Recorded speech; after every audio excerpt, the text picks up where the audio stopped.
예레미야 33장 1절부터 26절 말씀 가지고 오늘 함께 은혜 나눕니다.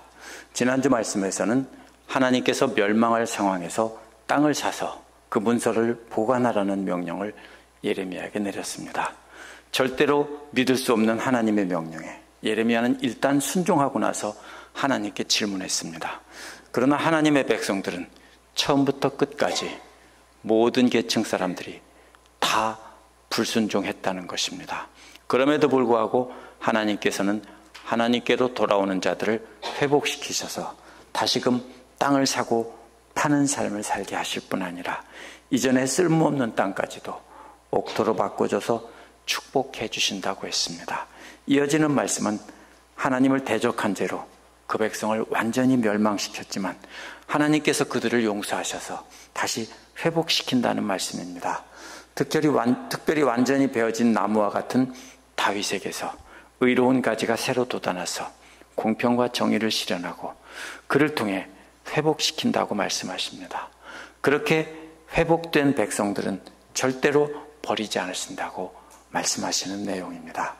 1절부터 13절은 죄인들을 용서해 주시고 말씀 위에 굳게 해 주시는 하나님의 모습이 나옵니다. 1절은 32장 1, 2절과 마찬가지로 예레미야가 여전히 근위대 뜰 안에 갇혀있을 때라는 말씀으로 시작합니다. 그때 여호와께서 말씀하셨다는 겁니다. 하나님께서는 이제 감옥에 갇혀있던 예레미야에게 두 번째로 말씀하셨다는 겁니다. 2절은 새번역과 개역이 많이 다르게 번역이 되어 있습니다. 개역은 일을 행하시는 여호와 그것을 지어 성취하시는 여호와라고 번역했습니다. 근데 새번역은 땅을 지으신 주님 그것을 제자리에 세우신 분이라고 했습니다. 왜 이렇게 다를까요? 히브리어 원문은 그러므로 말씀하신다. 여호와 만드신 분, 여호와 빚으신 분, 세우신 분 여호와 이렇게만 되어 있습니다. 그런데 이 세 개의 동작이 연결이 되면 반드시 순서를 생각해야 하고 논리적으로 이어야 됩니다.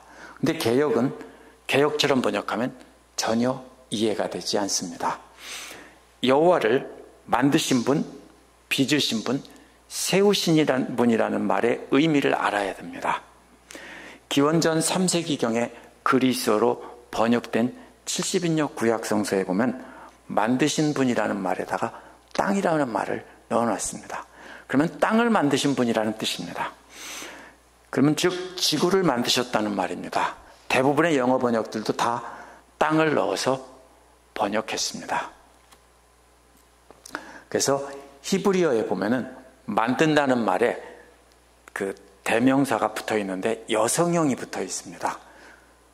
그것을 만든다인데 여성이기 때문에 그녀를 만든다인데요. 히브리어에서 땅도 역시 여성입니다. 그러니까 이것은 상당수의 현대 번역들과 70인역 구약성서들처럼 땅을 넣어서 이렇게 번역했다라고 설명할 수 있습니다. 그러므로 새 번역이 맞게 번역한 것입니다. 그렇다면 하나님께서 먼저 땅, 즉 지구를 한 덩어리로 이렇게 만든 다음에 그 다음에 빚으셨다는 말은 무슨 말입니까? 도자기를 빚는 것과 같을 때 쓰던 말인데요. 섬세하게 다듬어서 산을 높은 산도 만들고 호수도 만들고 바다도 만들고 이렇게 손으로 섬세하게 하나님께서 만지시는 모습입니다. 그렇게 다 만지신 다음에 마지막으로 제자리에 세우셨다라는 겁니다. 지구를 제자리에 놓으셨다. 이렇게 세 개로 이어지는 말입니다. 하나님의 창조 과정을 설명한 말입니다.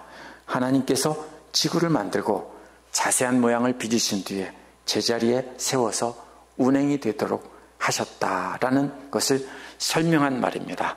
새 번역은 원문에 담긴 이러한 과정을 잘 살려 번역했습니다. 그분의 이름이 여호와인데 그분이 말씀하신다는 것입니다. 3절을 우리가 잘못 이용할 때가 참 많은 구절입니다. 기도하면 모두 응답된다는 뜻으로 우리가 이 말씀을 자주 인용합니다. 그러나 이 구절은 문맥과 상관없이 사용하면 안 됩니다. 이는 32장 33절에서 약속의 땅을 주신 여호와께 등을 돌리고 떠난 하나님의 백성들과 연결해서 읽어야 합니다. 등을 돌리고 떠난 백성들에게 이런 말씀하시는 것은 하나님 품으로 돌아오라는 뜻입니다. 먼저 이루어져야 할 것은 하나님께로 돌아서서 하나님 품에 돌아온, 아버지 품에 돌아오는 탕자와 같이 하나님 품에 달려오면서 부르짖어야 하는 겁니다. 그렇게 하나님께 등을 돌린 이스라엘과 유다 사람들에게 하나님께로 돌아서서 하나님께 부르짖으라고 초청하는 것입니다. 그렇다면 무슨 뜻입니까? 등을 돌리신 하나님께서는 이미 어떻게 했어요? 용서하시고 돌아서서 돌아오기를 기다린다는 뜻입니다.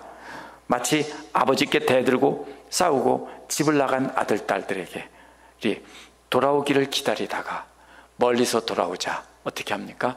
두 팔을 벌리고 어서 오너라 내 아들 할 때, 내 딸 할 때 아버지하고 부르짖으며 달려오는 것과 같은 장면입니다. 그래서 그 백성들의 회복은 하나님께서 먼저 시작하신 일입니다. 그렇게 용서하시며 부르시는 음성에 반응해서 하나님께로 돌아서는 것입니다. 그렇게 돌아서서 아버지하고 부르짖는다면 응답해 주신다는 겁니다. 오냐 나 여기 있다 이런 뜻입니다. 그러니까 이 말이 우리가 무조건 주여 하고 막 부르짖으면서 이거 해 주십시오 하면 들어주신다라고 우리가 이것을 써먹었는데 그렇게 하면 안 됩니다. 이렇게 관계가 회복되면 그 다음에는 크고 비밀한 일을 말해주겠다고 했습니다. 하나님께서 하실 계획을 사람들이 알지 못합니다. 근데 누구에게 알려줍니까? 사랑하는 아들에게는, 사랑하는 딸에게는 집안에 있는 중요한 비밀을 알려주겠죠. 아들아, 내가 앞으로 이렇게 할 건데 알려주겠죠. 옆집 아저씨나 옆집 딸에게는 알려주지 않겠죠. 바로 그런 뜻입니다. 내가 앞으로 할 크고 비밀한 일을 너는 내 사랑하는 아들, 딸이니까 알려주겠다 이런 뜻입니다. 이 구절을 가지고 부르짖어 주여 삼창하면서 부르짖어 기도만 하면 뭐든지 놀라웁게 응답해 주신다고 크고 비밀한 일을 보여주신다고 말하는 것은 잘못입니다. 이것은 하나님께서 그 사랑하는 아들, 딸에게만 하나님의 계획을 알게 하셔서 멸망의 길에 빠지지 않고 복된 길로 갈 수 있게 해주시겠다 이런 뜻입니다. 4절은 원어에서 왜냐하면이란 말로 왜냐하면 이것 때문에 여호와께서 말씀하신다 이렇게 되어 있습니다. 바로 앞에 것에 대해서 말하는 겁니다. 왜냐하면 이것 때문에 바로 크고 비밀한 일을 말씀해 주신다는 겁니다. 그런데 4절은 새번역과 개역이 서로 다르게 번역되어 있습니다. 새번역은 예루살렘 집들과 유다 왕들의 집들을 갈대아인들이 와서 헐었다는 뜻으로 번역했습니다. 그런데 개역은 성읍의 집들과 유다 왕의 집을 헐어서 갈대아인들이 쌓아서 포위한 흑언덕과 칼에 대항했다라는 뜻으로 썼습니다. 무슨 뜻입니까? 그러면 새번역은 갈대아 사람들이 쳐들어와서 다 예루살렘 안에 있는 그 높은 사람들의 집을 다 부수고 왕의 집을 부쉈다는 것이고, 개역은 그게 아니라 자기들이 그 집을 부숴서 갈대아 사람들과 싸우는데 썼다는 것입니다. 어떻게 씁니까? 무기가 부족하니까 성 위에서 집을 허물어낸 돌을 던지기도 하고, 또 성이 무너지면 그걸 가지고 와서 쌓기도 하면서 적과 싸웠다, 이렇게 해석할 수 있습니다. 어떤 게 맞을까요? 오늘날 대다수의 성경 해석자들은 바로 개역처럼 해석합니다. 이것이 개역처럼 자신들의 집을 헐고 왕궁까지 헐어서, 얼마나 비상사태면 집을 헐고 왕궁까지 헐어서 그걸로 갈대아 사람들과 맞서 싸웠다라고 하는 것입니다. 그렇지만 아무 소용이 없었다라는 뜻입니다. 5절을 보면 또 확실하게 알 수 있습니다. 5절에서 그들이 갈대아 사람과 싸웠지만 이라는 말은 4절과 이어지는 말입니다. 귀족들이 자신들의 집과 제사장과 이런 사람들이 사는 곳이 예루살렘입니다.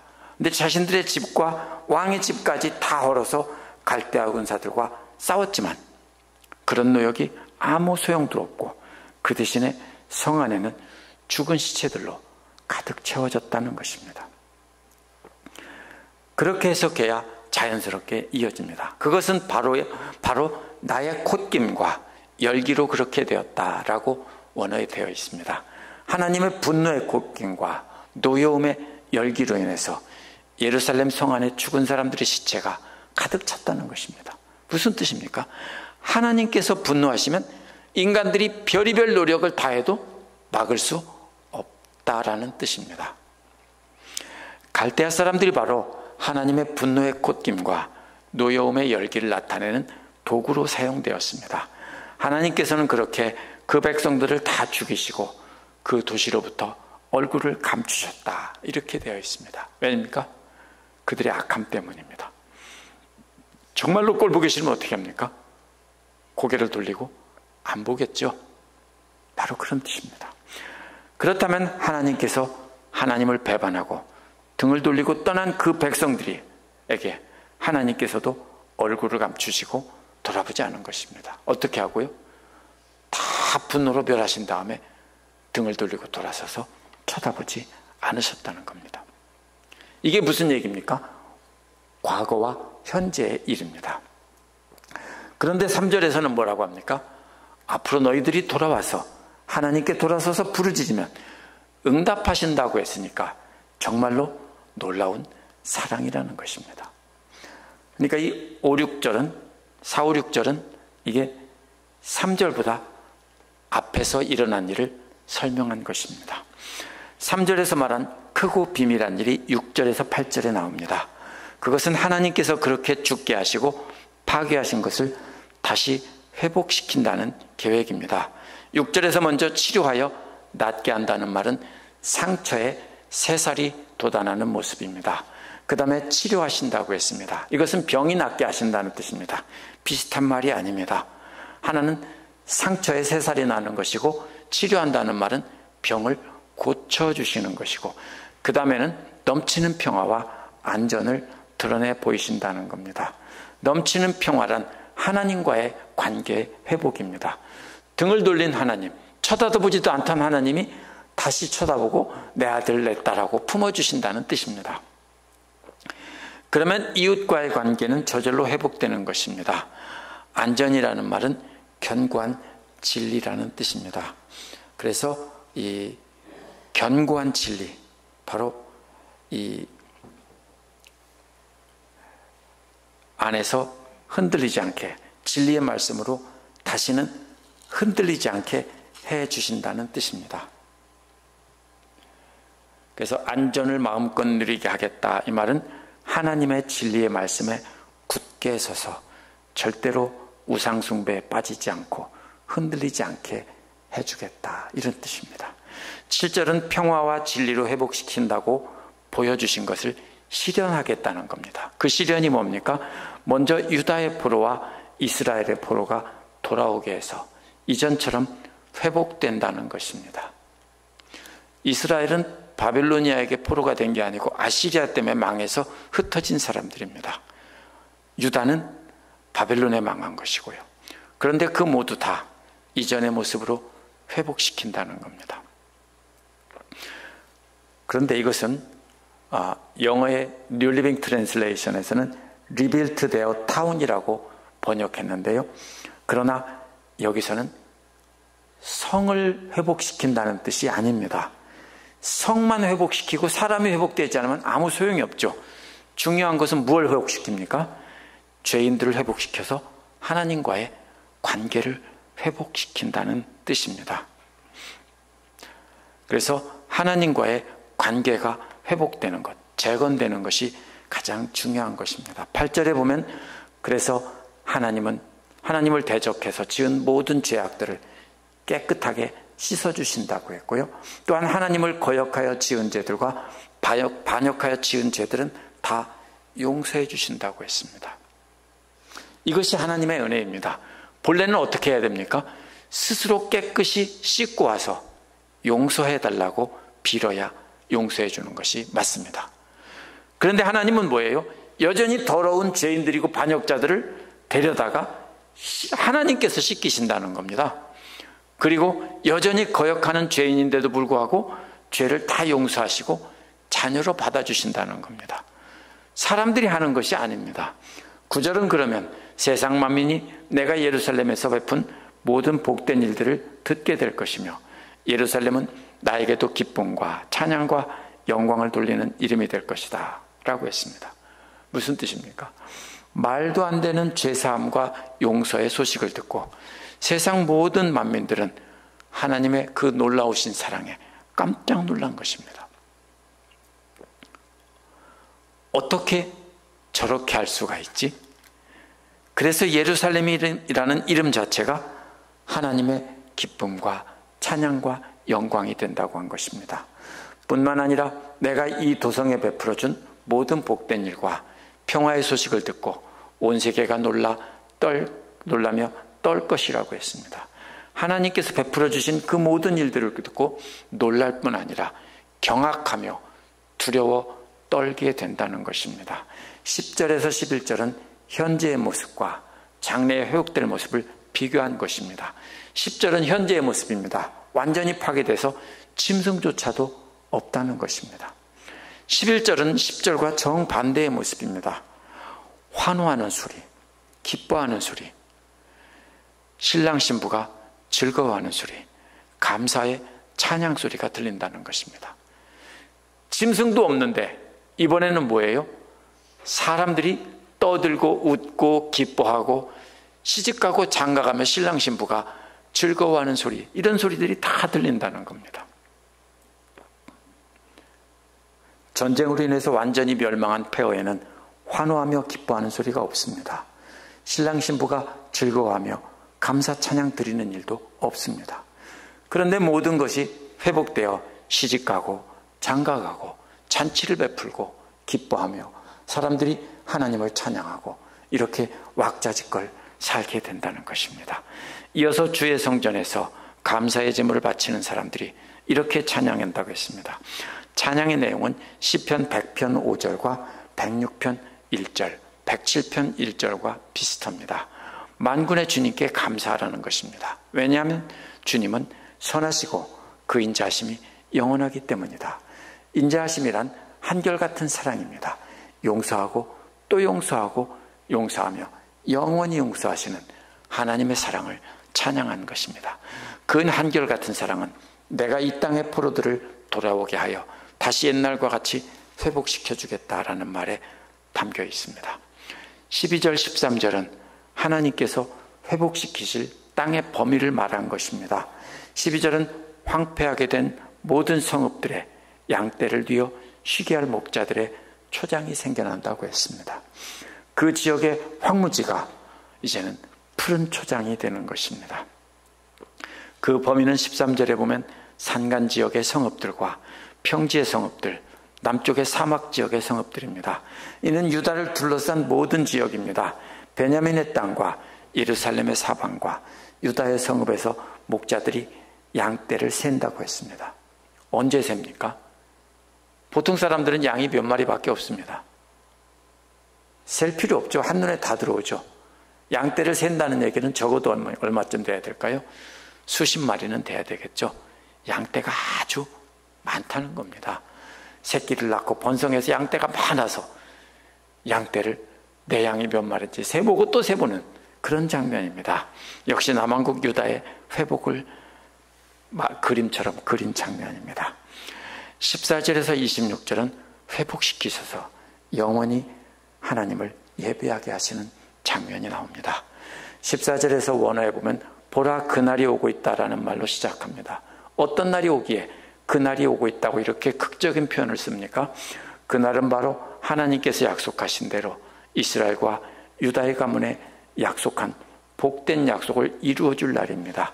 이는 메시아를 통해 이스라엘과 유다를 회복시켜 줄 것을 약속한 것입니다. 15절에 보면 그 시각, 그때 그 시각이 되면 한 의로운 가지를 다윗에게서 돋아나게 할 것이니 그가 세상에 공평과 정의를 행할 것이라고 했습니다. 그런데 문제는 다윗 왕과는 이미 끝이 났고 더 이상 왕은 없습니다. 그 뒤에도 다윗 왕가의 왕은 없었습니다.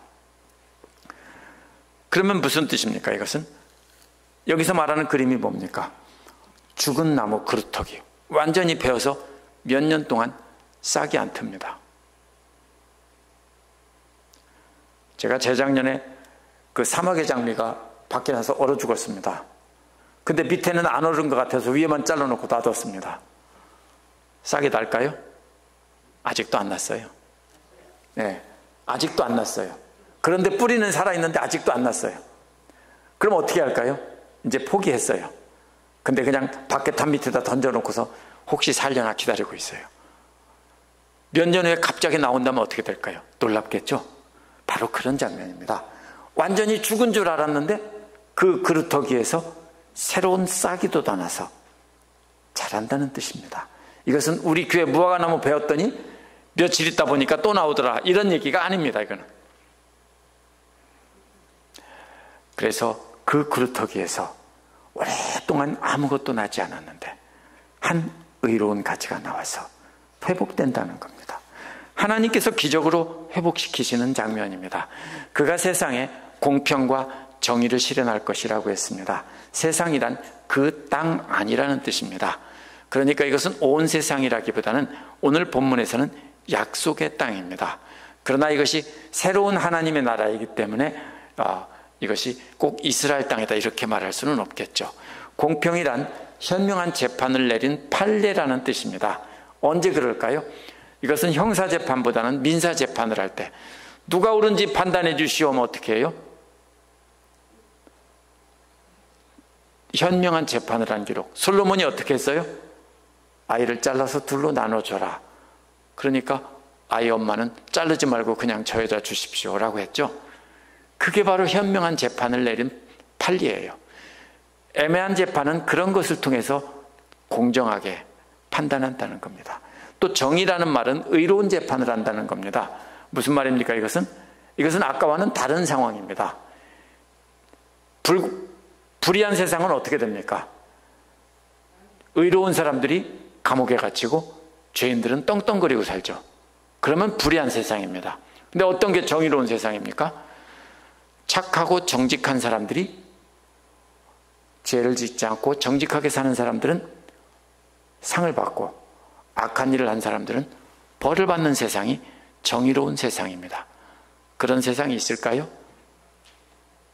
별로 없습니다. 그래서 그 나라는 하나님의 나라밖에 없습니다. 그래서 메시아가 오셔서 그렇게 다스린다는 뜻입니다. 16절은 그때가 오면 유다가 구원을 받을 것이고 예루살렘은 안전한 거처가 될 것이라고 했습니다. 유다가 계란의 흰자라면 예루살렘은 노른자입니다. 그렇게 생각하면 딱 맞습니다. 예루살렘이 가운데 있고 유다가 그 둘레에 있습니다. 그래서 노른자와 흰자와 같습니다. 그래서 항상 예루살렘과 유다 이렇게 말하는 것입니다. 유다와 예루살렘을 의인화해서 사람처럼 표현했습니다. 그리고 여호와는 구원이시다라는 말이 그 이름이 예루살렘의 간판처럼 붙어있게 된다는 것입니다. 17절은 원어에서 왜냐하면 나 주가 말한다 이렇게 이어갑니다. 왜 그렇게 여호와는 구원이라는 간판이 예루살렘 성의 이마에 붙어있는가 하면 이런 뜻입니다. 그 이유는 이스라엘 가문의 왕좌에 앉을 사람이 다윗에게서 끊어지지 않을 것이기 때문이라는 것입니다. 무슨 뜻입니까? 메시아가 오시는데 그 메시아는 영원히 왕좌에 앉아 계신다는 뜻입니다. 메시아를 통해서 회복될 그 나라는 결코 망하지 않는다는 뜻입니다. 18절은 다윗의 가문을 통해 오시는 메시아와 함께 레위 지파의 제사장도 축복을 함께 공유할 것이라고 했습니다. 다윗의 왕가가 끊어지지 않고 이어지는 것처럼 예배를 드리는 레위 지파의 제사장들도 역시 계속해서 하나님을 경배하게 된다는 것입니다. 19절에서 21절은 하나님께서 약속을 반드시 지킨다는 겁니다. 그래서 20절에서 뭐라고 합니까? 만약 밤이 낮에 대한 나의 약정과 밤에 대한 나의 약정이 너희가 깨트려서, 이 말이 무슨 말이에요? 너희가 혹시 밤을 낮이 되게 하고 낮을 밤이 되게 하거나 아니면 몽땅 낮으로 만들거나 몽땅 밤으로 만드는, 이런 걸 말하는 겁니다. 너희들이 하나님께서 만들어 놓은 그 밤낮의 질서를 깨트릴 수만 있다면 하나님의 약속도 깨질 수 있다, 이런 뜻입니다. 무슨 뜻입니까? 혹시 그걸 깰 수 있는 사람이 있습니까? 없습니다. 그러면 그 약속은 반드시 지켜진다는 것입니다. 21절은 만약 그렇게 밤과 낮을 제 시간에 오지 않게 할 수 없다면 다윗 가문을 통해 오시는 메시아의 가문과 레위 지파 가문의 제사장들을 통해 이루어지는 그 회복시키겠다는 약속도 절대로 깨어지지 않는다는 것입니다.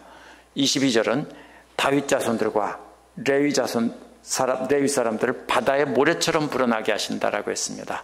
창세기에서 아브라함에게 하신 약속과 같은 말입니다. 메시아의 통치권과 하나님을 예배하는 그 일은 절대로 끊어지지 않는다는 것입니다.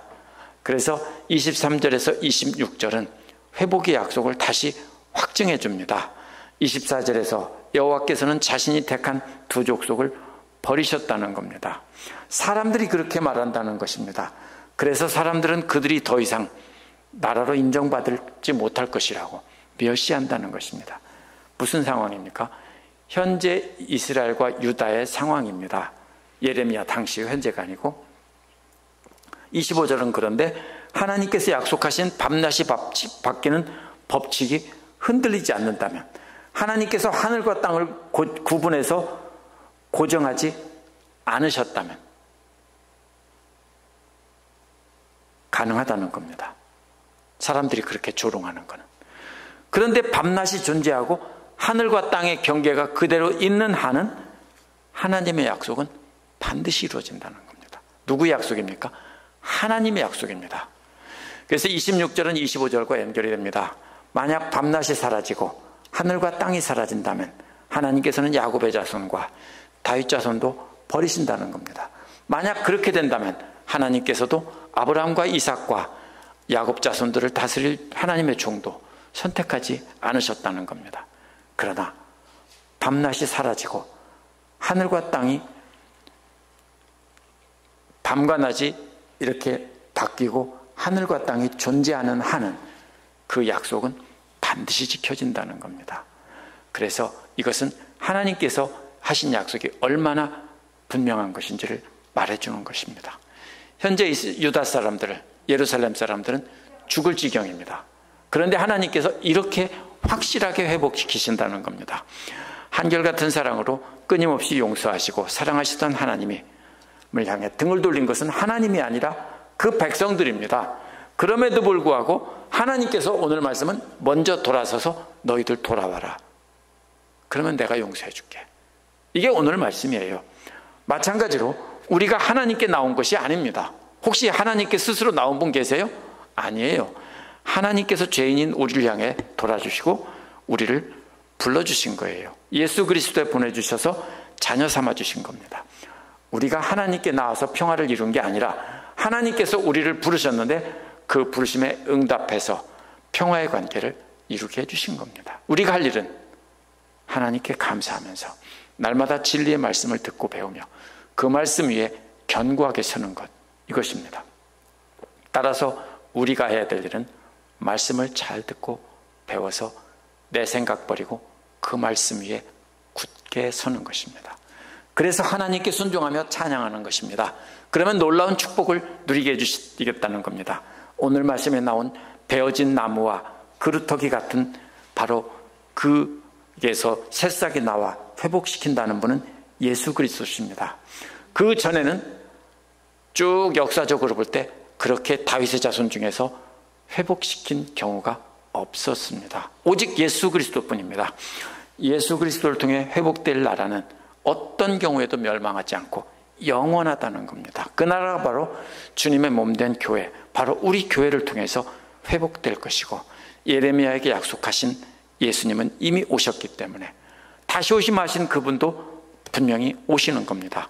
그래서 주님 다시 오실 그날까지 우리는 주님 말씀 전하며 제자 삼으며 우리가 말씀 위에 굳게 서서 흔들리지 말아야 합니다. 그것이 우리가 해야 될 사명입니다. 기도하겠습니다.